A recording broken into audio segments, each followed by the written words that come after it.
Good evening to all. Welcome you all to the daily current affairs session brought to you by Ganesh IAS Academy for the date 23rd as well as 24th July 2023 for the news which came in Indian Express newspaper. So let's get to the daily current affairs session.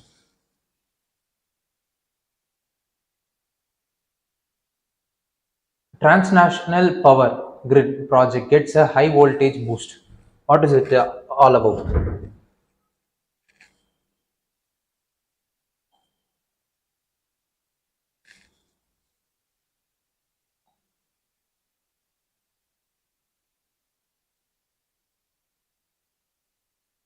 So what the news has mentioned is during 2018. Yes. What the news has mentioned is right now India is taking the initiative of uh, making a common grid across the regional BIMSTEC nations, so that they could able to uh, exchange or trade the electricity. So, with the objective of rationalizing the power, rationalizing the cost of the power, as well as enhancing the renewable capacity and also effective utilization of the available infrastructure are the main objectives, because of which the India is taking the initiative under BIMSTEC to make a common grid across the so that the power could be transferred between the BIMSTEC nation. So this is what the BIMSTEC grid initiative is about. It is an initiative which envisages the grid connection from India and Bangladesh through to Myanmar and Thailand. Why from India and Bangladesh and through to Myanmar and Thailand is India is already having power exchange relationship between Nepal and Bangladesh, and it also imports hydropower from Bhutan.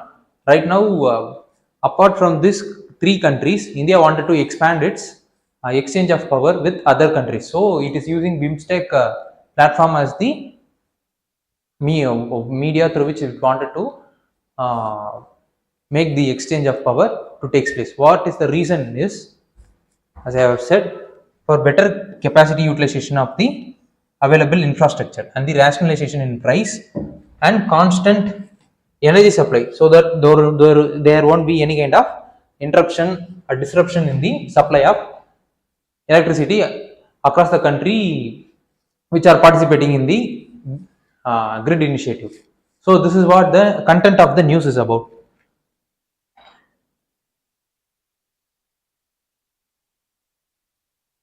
So what does this BIMSTEC grid initiative is?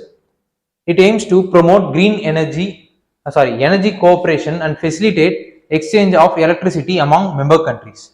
It ensures, first is energy security.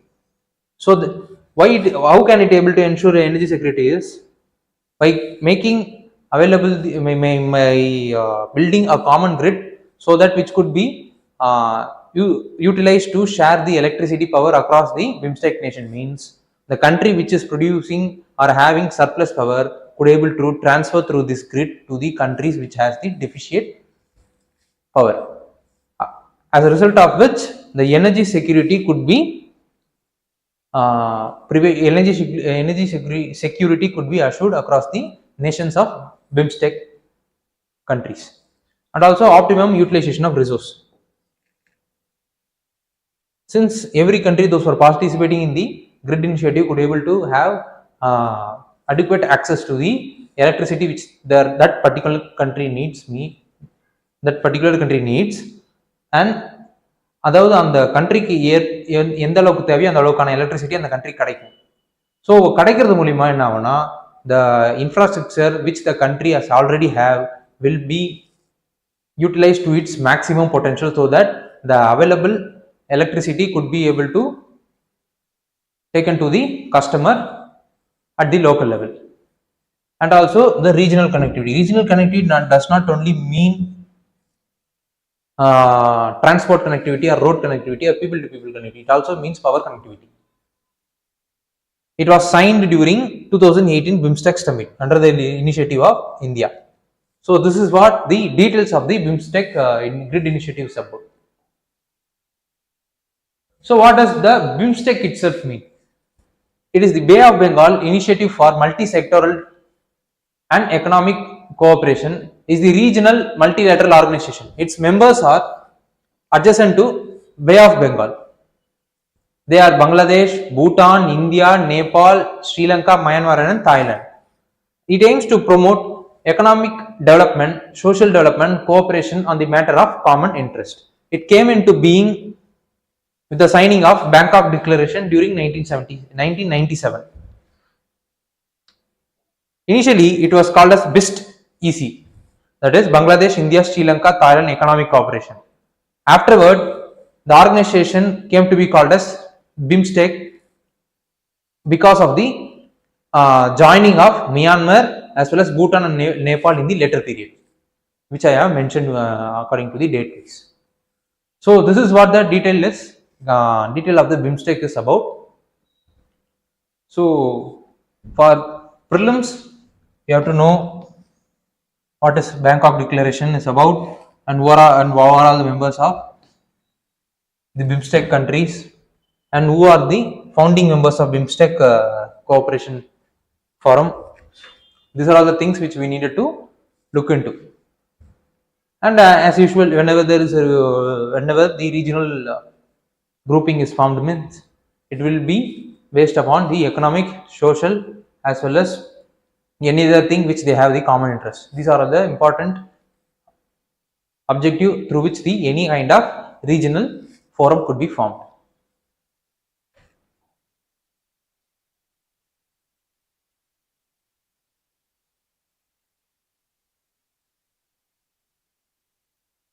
And what the news has said is, this BIMSTEC grid initiative could have some overlapping with One Sun, One World, One Grid initiative of India. Why is it is? Through this BIMSTEC grid initiative, they are going to promote the exchange of power through the common grid. The power will, the more priority will be given to the renewable technology, as the case with One Sun, One World, One Grid initiative, where the world will be connected to a common grid, so that the renewable powers or the green energy could be transferred from one part of the country to another country or one continent to another continent, so on and so forth. So there might be some kind of overlap between these two initiatives. This is what as said by some experts about it. So what does this One Sun, One World, One Grid initiative is about? It was launched by India and UK during Conference of Party 26 by merging International Solar Alliances. ISA means International Solar Alliance. International Solar Alliances, One Sun, One World, One Grid with UK's Green Grid initiative. Since sun is the source of all kind of energy, it can be either hydrothermal energy, it can be either wind energy, it can be solar energy, so on and so forth. Every energy, every renewable energy will be directly or indirectly will be dependent on the sun only. So since sun is the source of all kind of energy, and it is a cleaner kind of energy, but the only disappointment or only the negative about the sun is that it could sun is not available will not available for the 24 hours. It will be available only during the daytime. So, and also the weather also will sometimes play a spoil sport. The spoil sport in respect to the duration of the sun. So considering this reason, the One Sun, One World, One Grid initiative is formed under the leadership of India under International Solar Alliances. This One Sun, One World, One Grid initiative is formed is because it is a solution to challenge the negatives of the sun's availability of energy. Because by connecting the whole world to the common grid, we can able to constantly produce solar energy. Because if one part of the world is becoming is having night, means another part of the world will be having day, so that the sun could be available at all the time and the energy could be produced constantly. So the produced energy could be transferred to other part of the country through the common grid, which is the objective of One Sun, One World and One Grid initiative. So it also helps in since the production as well as transfer will be taking place simultaneously, there is little need for storage. As a result of reduction in the cost of storage, there would be அதோட விளைவா என்ன ஆகும்னா then the storage ஓட cost reduce ஆகுறதுனால storage is a kind of a input cost. Whenever when a particular input cost is reduced means and the corresponding output cost also will be reduced. So this whole output of this one grid, one sun, one world, one grid initiatives solar output will be cheaper cost, so that it would be available to the consumers at cheaper price. So this is the another goal of the one sun initiative. Its ultimate goal is to reduce இதெல்லாம் எதுக்கு பண்றாங்க அப்படின்னா its goal is to reduce carbon footprint and wanted to make the global countries to get transformed from fossil fuel to non-fossil fuel economy, as a result of which the carbon footprint could be reduced and the corresponding climate change impact could also be reduced. This is what the objectives and the details of the one sun initiative. So since one sun, one world, one grid initiative has been initiated under international solar alliances, we should also know about what does this international solar alliance is about. It is an intergovernmental organization formed by both India and France. It wanted to accelerate the global adoption of solar power. The majority members of the international solar alliances endorsed the one sun initiative, as a result of which under the leadership of India it get go ahead so that it could tie up with green grid initiative, and it is going to be implemented in the near future. And ISA, that is International Solar Alliances, right now according to the ISA's website has 116 members. It could be increased in the futures also. Right now it has 116 members. If it is getting increased means so we must be constantly get updated with it. So this is what the details of the ESA is about. What we needed to study further is we should know about the energy mix of India. What kind of fuels are being used by India to produce its electricity requirement, and also what are all the proportions of fuels being used by the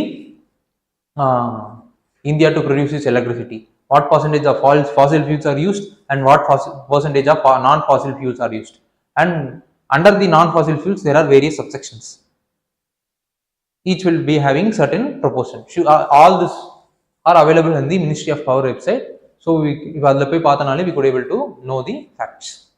And also we should know about what is India's commitment to United Nations Framework for Convention on Climate Change, the Panchamirit goal of India, the 5 goals which India has committed to the global convention. And also we have to know about what are all the schemes that is available in India are being promoted by Government of India to enhance the renewable energy adoption as well as adaptation. And also we should know about the Energy Conservation Act under the Ministry of Power. What is the reason for bringing this act, and who are all the persons or the stakeholders involved in the Energy Conservation Act, and who are the major beneficiary of this act. These are all the things which we needed to know regarding the act. So these are all the things which we should know about these are all the things which you should know other than the details of the news which we have seen in the previously.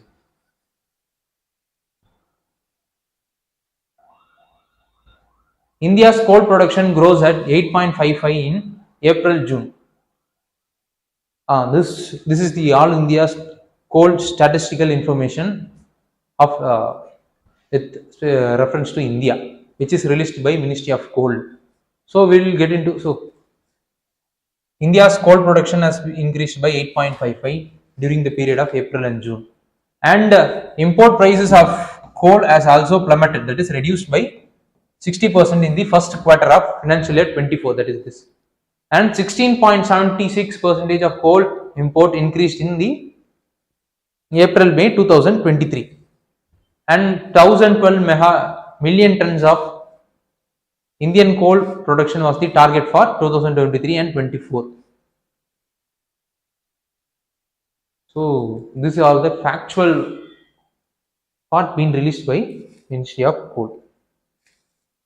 What the news is about is the all India coal production in the year 2022 and 23 stood at 893 million ton in comparison with 565.77 million ton in the 2013-14. So the last 10 years we could able to see that there is an enormous increase of 58% in terms of coal production in India. As per the current import policy, coal is kept under open general license. This open general license enables the consumers to freely import the coal from the sources of their choice as per the contractual prices on payment of applicable duty. அதாவது they could able to import from any country, any person or any market. That import, if the particular product, open general license we will look into the we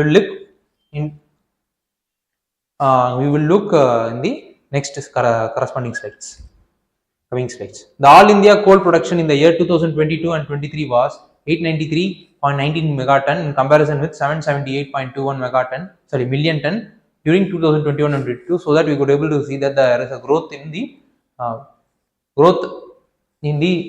two years period of between the 2 years period is 14.7%.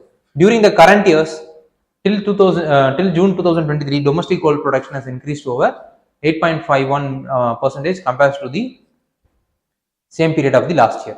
So this is what the details of the news, the information given by the Ministry of Coal about the coal production in India.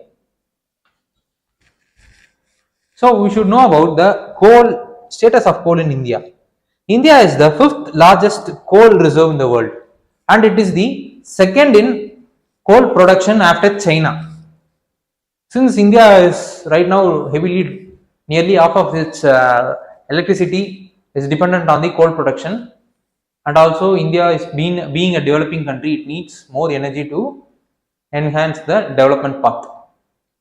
As a result of which, India's dependency on, we could see from the second place in the coal production, means it directly tells that India has been heavily dependent on coal. The reason is India needed to grow fastly so that we could able to match the standard of living with the other developed countries. So for growing, for a country needed to grow, means there have to be some production should takes place in the country. For that production should takes place in the country, and the production nadakkuradhukku the country needs some huge amount of power. In case of India, that powers, most of the nearly half of the power comes from coal only. So India is among the largest importer of coal also. It is the one of the largest producer of coal, and also it is the largest importer of the coal, mainly from countries like Indonesia, South Africa and Australia. These are all the three countries from which majority of the Indian coals are getting imported. Coal accounts for nearly 50% share in the electricity generation. As I said, India's power is dependent heavily on the coal production only, because nearly half of the electricity is getting produced from the coal only. So this is what the status of coal in India. On the top 5 states in terms of total coal reserve in India are Jharkhand, Odisha, Chhattisgarh, West Bengal and Madhya Pradesh. These are all the top 5 states in terms of coal reserve. So this is the prelims factual fact which we should be aware of. So since we have talked about the coal and its coal status in India, we should also know about the major coal producer company in or corporation in India, that is Coal India Limited. Coal India Limited, it's the state-owned coal mining corporate came into being during the period of 1975. Coal India Limited is the single largest coal producer in the world, and it is the one of the largest corporate manpower. It employs huge amount of people to do its operation. So that is the specialty of the CIL. Indian Institute of Coal Management is the state-of-art management training center of excellence of this CIL, which operates under CIL, so that it produces training as well as conducts multidisciplinary programs, so that a particular person, a particular people, those who are working in the CIL get trained, as well as they could able to learn certain multidisciplinary programs. CIL is the Maharatna company. Maharatna company is the status given by Government of India. It is the status being given by Government of India to protect and promote the good performing public sector undertakings of India. So CIL is one of the Maharatna company. So we should know about how many other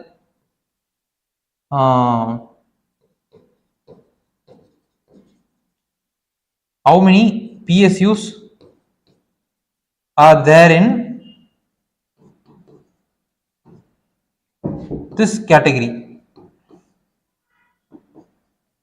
This category means Maharatna category. We have to look into it. CIL has 11 owned subsidiary companies: Eastern Coalfield Limited, Bharat Coking Coal Limited, Central Coalfield Limited, Western Coalfield Limited, Southeastern Coalfield Limited, Northern Coalfield Limited, Mahanadi Coalfield Limited, Central Mine Planning and Design Institute Limited, CIL Navikarniya Urja Limited for development of non-conventional clean and renewable energy, CIL Solar Photovoltaic Limited for development of solar photovoltaic model. These are all the subsidiary companies of CIL.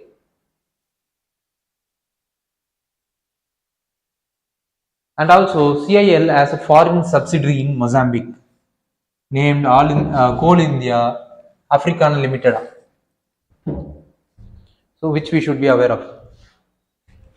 CIL also has some 5 joint venture companies: Hindustan Urvarak and Rasayan Limited, Talcher Fertilizer Limited, CIL NTPC Urja Private Limited, CIL Lignite Urja Vikas Private Limited, and International Coal Venture Private Limited. These are all the 5 companies where CIL has share.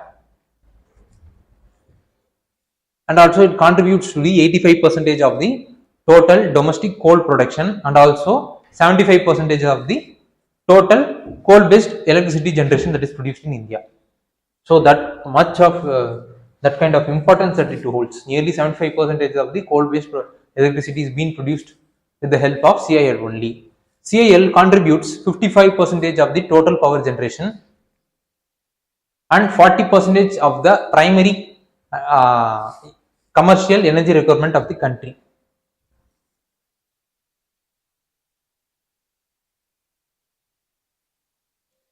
So this much of importance that it holds. Then, since the coal is being kept under open general license, what does this open general license is about? The open general license falls within the EXIM policy regulation of Government of India. It means that the products are deemed to be freely imported without any kind of restriction and without a license. So this is what the specialties are about.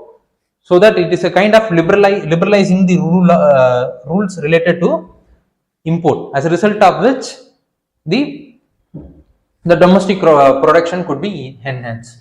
That is the reason why open general license has been formed.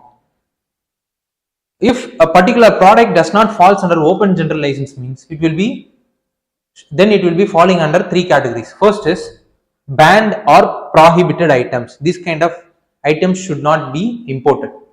It is banned or prohibited. Second is restricted and requiring, and if there are certain products which will come under this category where it requires an import license. So after acquiring that import license only, we could able to import the restricted items, which restricted products which are mentioned under this corresponding category. And canalized item, imported only by government companies, and that also with the approval, cabinet approval regarding the timing as well as the quantity. So this is called canalized item. If the item is particular product is falling under this category means, then the government is the only monopoly in importing the particular product which is falling under canalized item. That too, the cabinet decisions, cabinet only will have the power to decide at what time and what point and what amount or what எந்த quantity அளவுக்கு அந்த products import பண்ணணும்ன்றத government only will be deciding. So what we needed to study further is we should know about the content of Indian code. This is very important. What Indian code kum then other code kum in a difference. What is the difference between Indian code as well as the Indian code which is naturally obtained in India and the other code which is obtained internationally? So if அதை பத்தி தெரிஞ்சுக்கணும் அப்படின்னா first we have to know about the content of the Indian code. Second is what is open cast as well as underground mining means, and what is the difference between them. It is available in NCERT itself. You could go through it.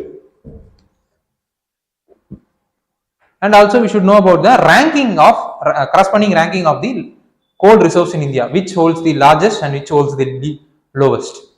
For top 10 countries, top 10 largest coal producing countries we should know about, so that if there is any kind of factual element that is coming in prelims question means we could able to eliminate the statement based upon this factual learning. So this is what the news related to coal is about.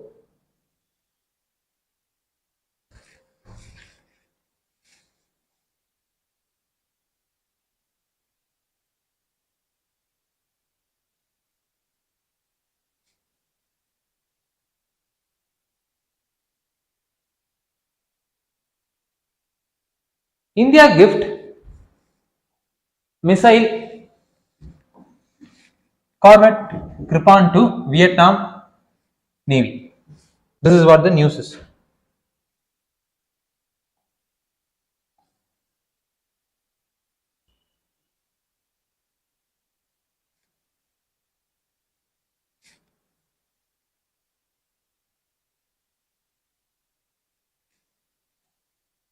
India has handed over its fully operational as well as decommissioned missile INS Kripan, that is missile corvette Kripan, to Vietnam.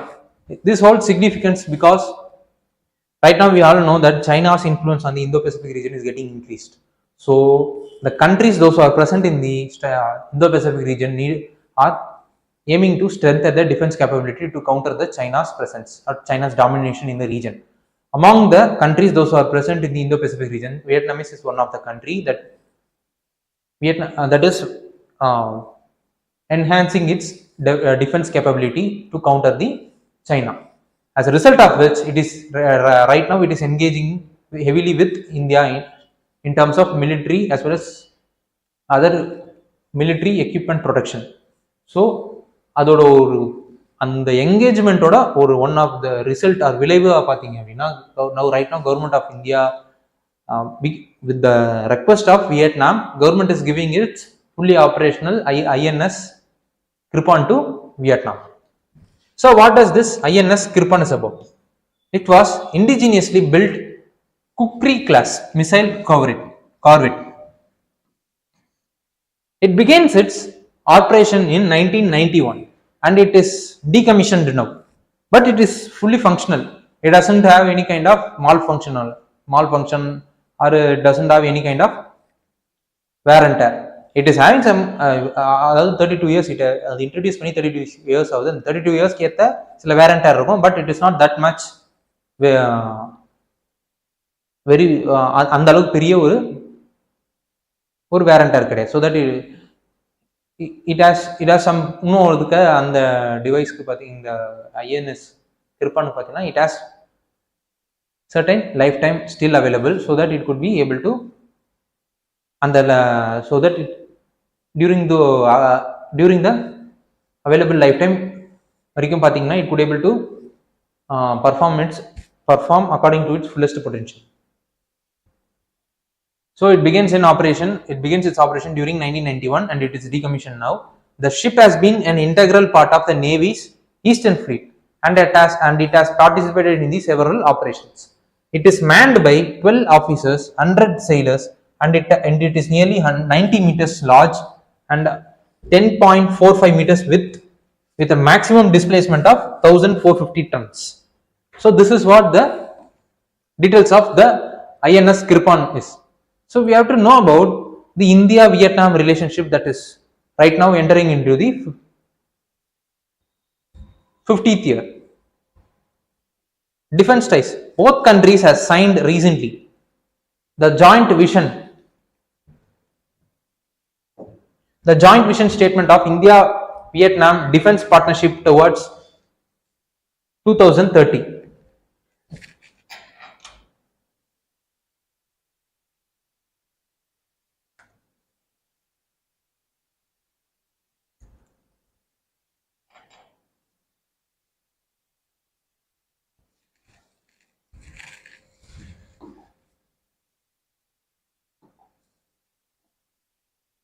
And logistic support. A mutual MOU related to logistic support has been made between the two countries so that it reduces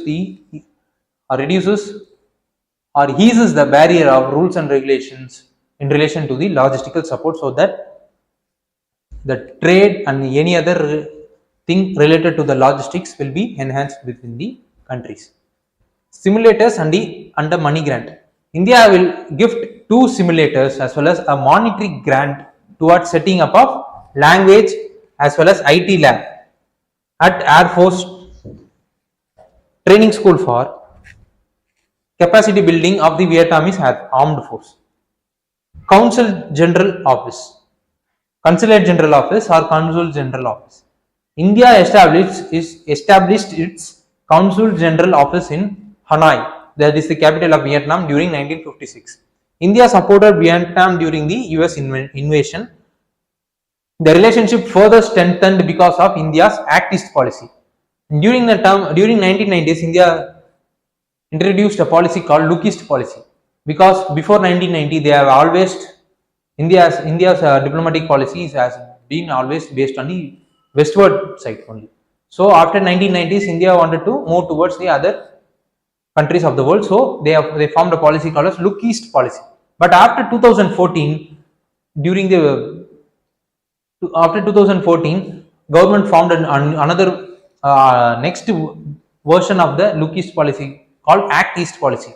So it is the time for observing is over, so it is now time to act. That is the aim of the policy. That is now it is the time to act. Acting means actively engage with the countries so that it could positively enhance the relationship and the economic, social as well as other areas of the common interest progressively. As a result of which the entire region, the South Asia region as well as Southeast Asia region could be entirely developed.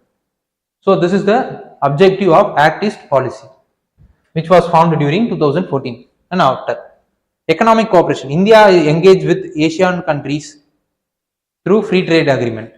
Since Vietnam is the part of Asian grouping, it is heavily getting benefited because of the Asian free trade agreement with India.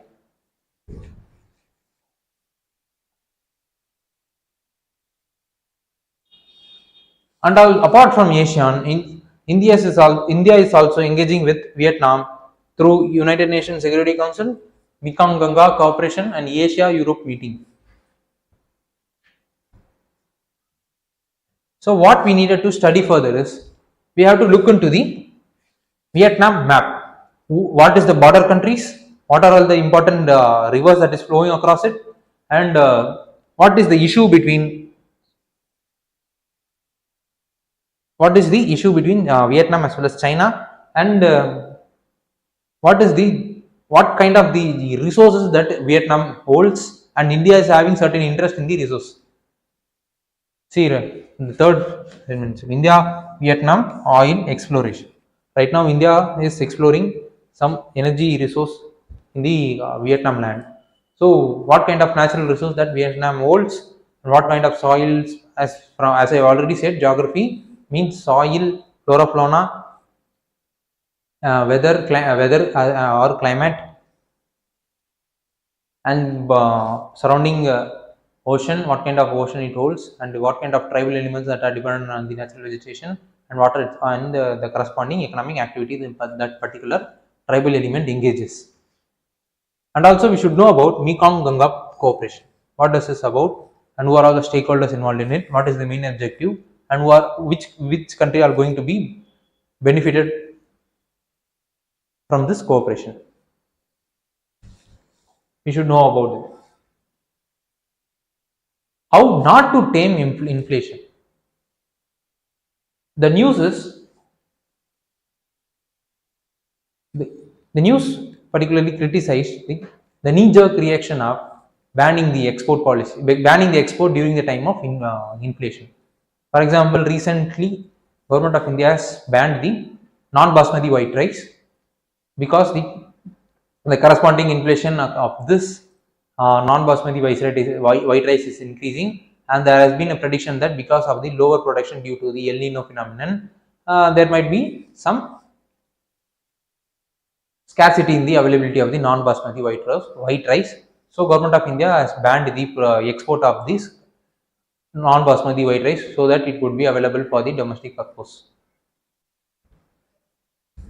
Considering this news, the author has said that the banning export to tame inflation is anti-marketing as well as anti-farmers decision, because if the international price of a particular commodity is very high, means then automatically the farmers and other marketing agency will wanted to promote the local products to the global level only, because they could able to extract the maximum profit which is available at the international price or the global price.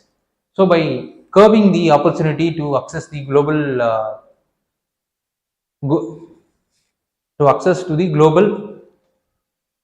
profit, it is the banning of export is acting against the farmers as well as the marketing, which the Government of India has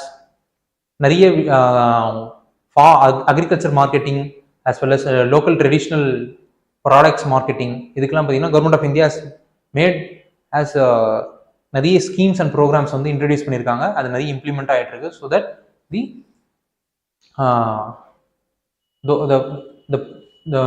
the products being produced by the farmers could reach the global level.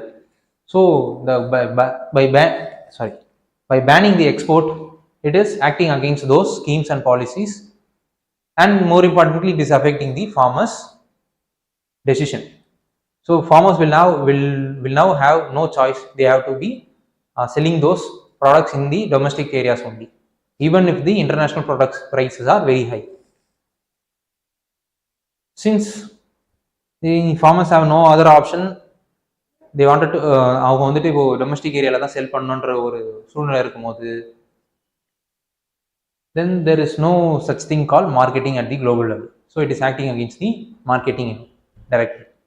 Second is, what the author has said is, during the period of May 2022 and June this year, the government has tightened the grip on the market by imposing stocking limit. Yet the inflation relation to the wheat is very high right now. Even after such tight policy of banning the export of wheat, and also tightening up the rules and regulations in relation to the hoarding as well as stock limits. The wheat inflation பார்த்தீங்கன்னா higher than இருக்கு. The author also say that the current consumer price index basket is outdated because it is based on this consumer expenditure survey of 2011 and 12. During those period, the people's standard of living was comparatively is less when compared to those people the people of 2022 and 23. So right now it is almost 12 years after the consumer expenditure survey based on which the consumer price index is formed. பார்த்தீங்க அப்படின்னா இந்த survey எடுத்து 12 வருஷம் ஆயிடுச்சு. As we all know, during this last 12 years, the standard of living of the people have been increased. Correspondingly, whenever there is the increase in the standard of living of a people, according to Engel's law, the people spending on the food items will get reduced. Will get reduced in terms of proportion, not in terms of quantity. So, whenever according to Engel's law, whenever the people's standard of living is getting increased, then his proportion of spending in the food items will get reduced, and his proportion of spending in luxury items will get increased. So this is what the law is about, and based on the law, if you are looking at the current standard of living of the people with the past standard of living, that is during 2011 and 12, we could clearly able to see that there will be some change in the pattern of consumption by the people. So the CPI basket need to be realigned with the current consumption pattern of the people or consumption expenditure of the people. This is what the author has mentioned. And also the period of the inflation comparison is also criticized because right now government of India is calculating the inflation rate based upon the year-to-year basis. As we all know, currently during the end of the June 2023 month, during the month end of June 2023, the tomato prices touched the 100 rupees price. But நம்ம inflation rate வந்து according டொமேட்டோட inflation rate வச்சு பார்த்தோம் அப்படின்னா it is showing negative. Negative means there is no kind of increase in the tomato is taking place. This is what this kind of signal is being given by the inflation rate which is released recently. But actually the tomato price has been skyrocketed, as we all know. Why it is showing negatively is we are doing the comparison based on the year to year basis or year to year wise. During the period of 2022 June month, the tomato price was nearly some 115 rupees, and during the period of 2023, the same June month, it was only 100. So correspondingly, it is lesser than the amount of the June 2022, so that the inflation rate of the tomato is showing in negative terms. But if you are comparing the tomato inflation with the month to month basis, means during 2023 May month, the tomato price was somewhere around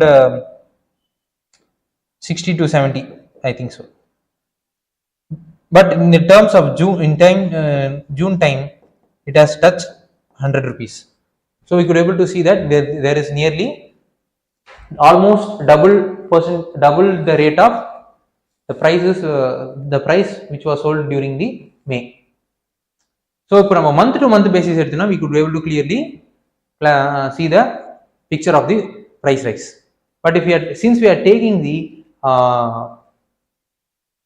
year to year basis of the inflation rate, year to year basis to calculate the inflation rate, there are some chances that there could be some misguided information could be produced.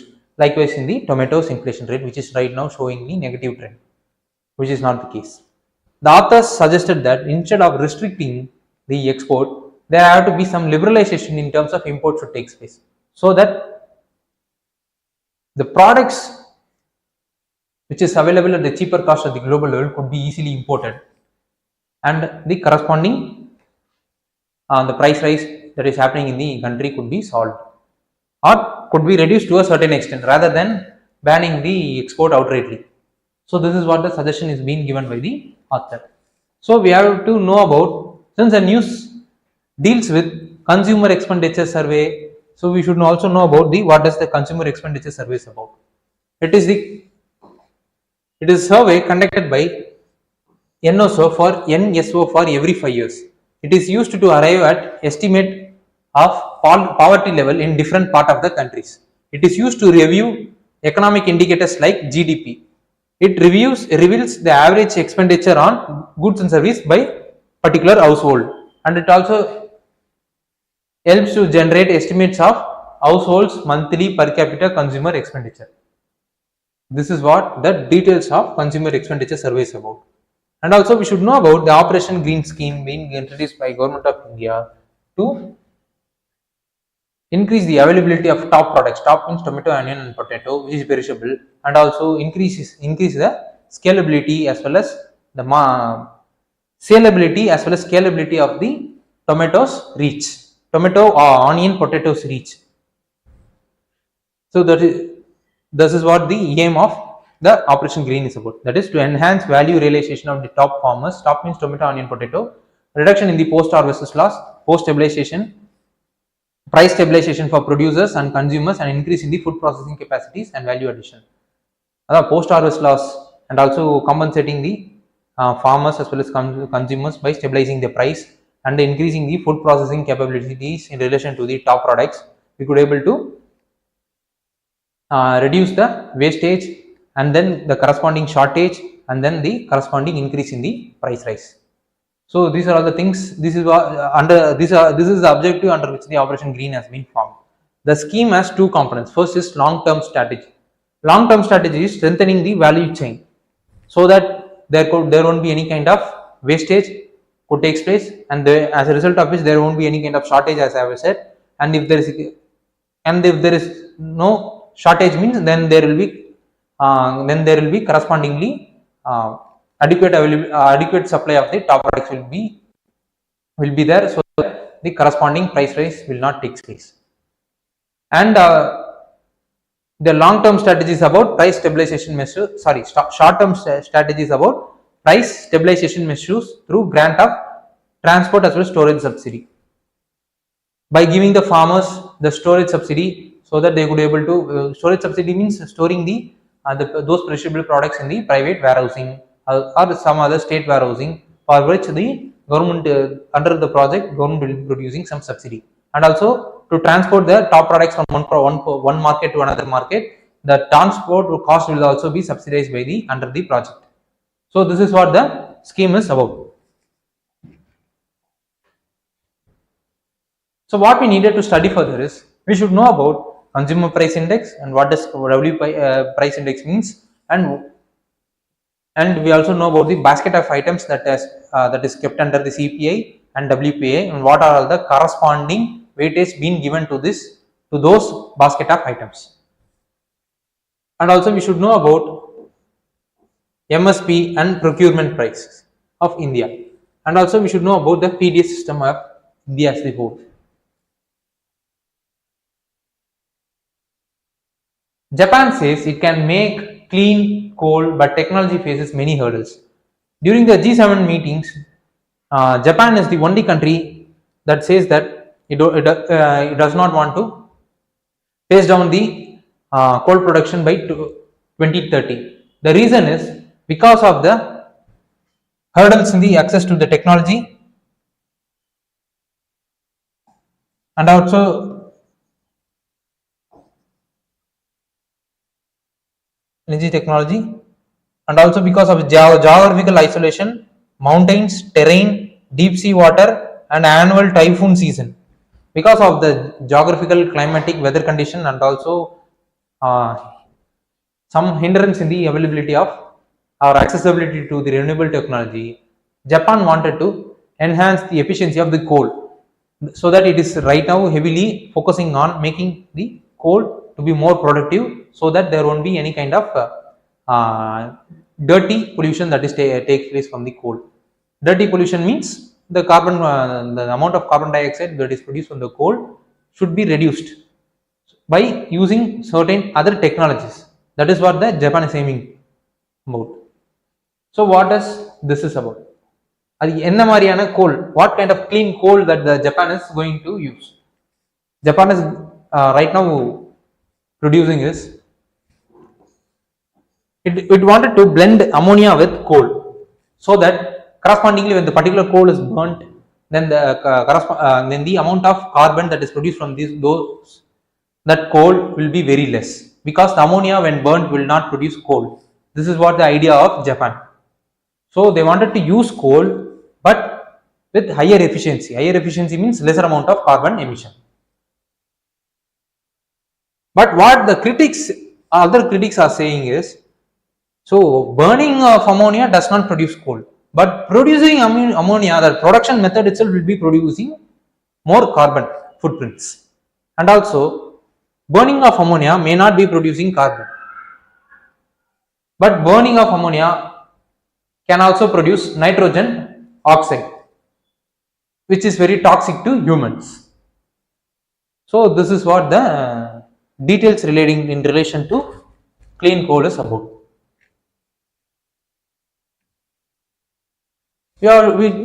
We should also know about, 1 minute,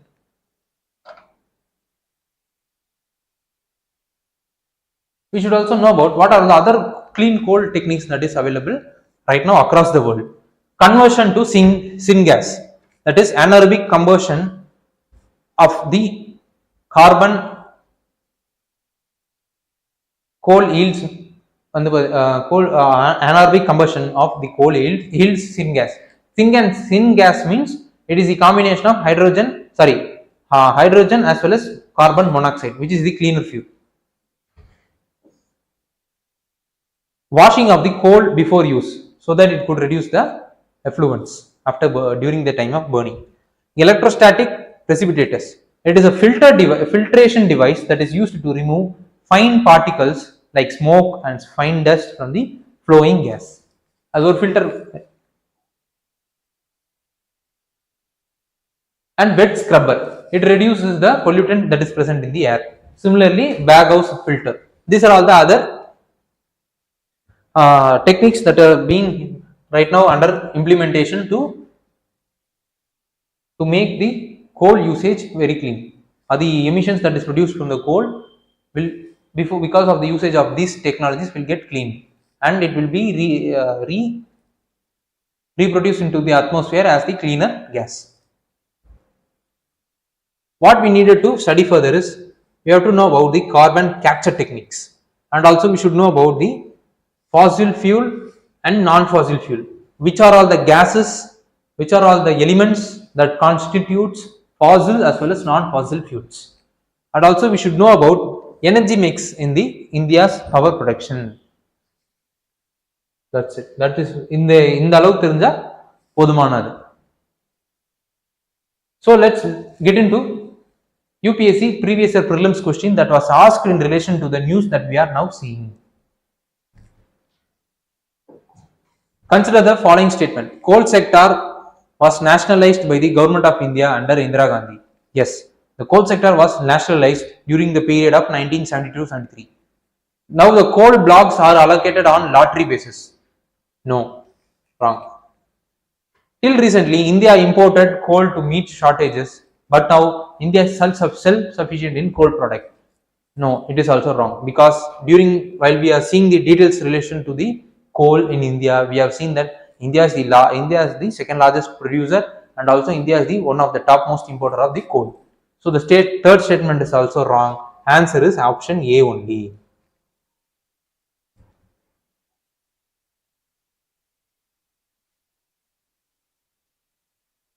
Consider the following statement. Vietnam has been one of the fastest growing economics in the world in the recent year. Vietnam is led by multi-party political system. The first statement is correct. It is the one of the fastest growing economy right now in the world. Vietnam is the second statement is wrong because it is led by single party system. Vietnam's economic growth is linked to integration with global supply chain and focus on export. Yes. For a long time, Vietnam's low labor costs and stable exchange rate have attracted global manufacturers. No. Vietnam as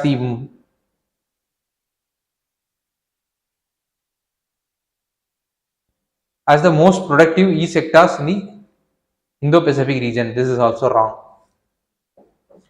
For a long time, Vietnam's low labor cost and stable exchange rate has attracted global manufacturers. Also correct. It is similar to India only, the country, because it is having some cheap, the labor cost when compared to the other countries are low, and it is also correspondingly having some stable exchange rate, which attracted the global manufacturers or global investors.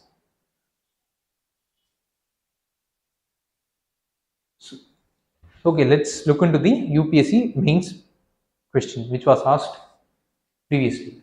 Discuss in detail the photochemical smog, emphasizing its formation, effect and mitigation. Explain the 1999 Gutenberg Protocol. I want those students, those who are watching the current affairs session online, please do comment answer point for this question so that you could be able to